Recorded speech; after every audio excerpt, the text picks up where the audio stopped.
Hi friends, ఈరోజు వీడియోలో నేను మీతో ఎంతో టేస్టీగా ఉండే టమాటో పచ్చడి ఎలా తయారు చేసుకోవాలో చూపిస్తానండి. ఈ టమాటో పచ్చడి రైస్లోకే కాకుండా టిఫిన్స్లోకి కూడా చాలా బాగుంటుంది. తప్పకుండా ఈ టమాటో పచ్చడిని మీరు కూడా మీ ఇంట్లో ట్రై చేసి చూడండి. ఒక ముద్ద తినేవారు 4 ముద్దలు తింటారు, అంత రుచిగా ఉంటుంది. ఎలా తయారు చేసుకోవాలో చూసేద్దామా? స్టవ్ ఆన్ చేసుకొని పాన్ పెట్టుకోండి. అందులో 1 టేబుల్ స్పూన్ నూనెను వేసుకోండి. నూనె వేడెక్కిన తర్వాత 4-5 పచ్చిమిరపకాయలని ముక్కలుగా కట్ చేసుకొని వేసుకోవాలి. అలాగే 1/2 టేబుల్ స్పూన్ జీలకర్ర కూడా వేసుకొని ఫ్రై చేసుకోండి.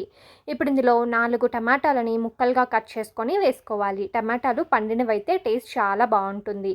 ఇప్పుడు ఈ టమాటాలని బాగా మిక్స్ చేసుకుంటూ 2 నిమిషాల పాటు కుక్ చేసుకోండి. ఒక 1/2 టేబుల్ స్పూన్ ధనియాలు, కొద్దిగా పసుపుని కూడా వేసుకొని బాగా మిక్స్ చేసుకోండి.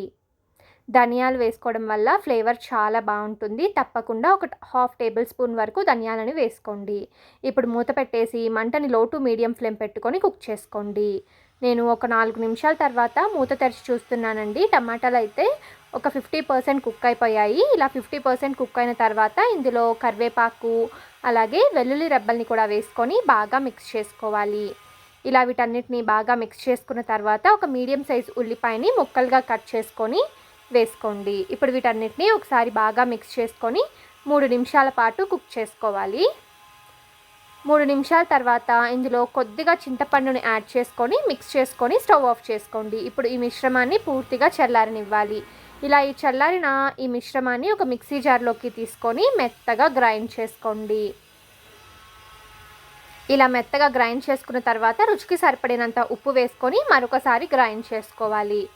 ఇప్పుడు మిక్సీ పెట్టుకున్న పచ్చడిని ఒక బౌల్లోకి తీసుకొని పక్కన ఉంచుకోండి. ఇప్పుడు ఈ పచ్చడికి కావాల్సిన పోపుని సిద్ధం చేసుకుందాం. అదే పాన్లో నేను 2 టేబుల్ స్పూన్ల నూనెను వేసుకుంటున్నాను. నూనె వేడెక్కిన తర్వాత మినపప్పు, ఆవాలు, అలాగే జీలకర్రని వేసుకుంటున్నాను. మీకు ఇష్టం ఉంటే ఇంగువని కూడా యాడ్ చేసుకోవచ్చు. ఇప్పుడు వీటన్నిటిని బాగా వేయించుకోవాలి. ఇవి బాగా వేగిన తర్వాత కొద్దిగా కరివేపాకుని కూడా వేసుకొని ఫ్రై చేసుకోండి. ఇప్పుడు స్టవ్ ఆఫ్ చేసుకొని రెడీ అయిన ఈ పోపు మిశ్రమాన్ని ముందుగా మనం సిద్ధం చేసుకున్న టమాటో పచ్చడిలో యాడ్ చేసుకొని బాగా మిక్స్ చేసుకొని సర్వ్ చేసుకోండి. అంతే అండి, ఎంతో టేస్టీగా ఉండే టమాటో పచ్చడి రెడీ. ఈసారి తప్పకుండా మీరు ట్రై చేయండి.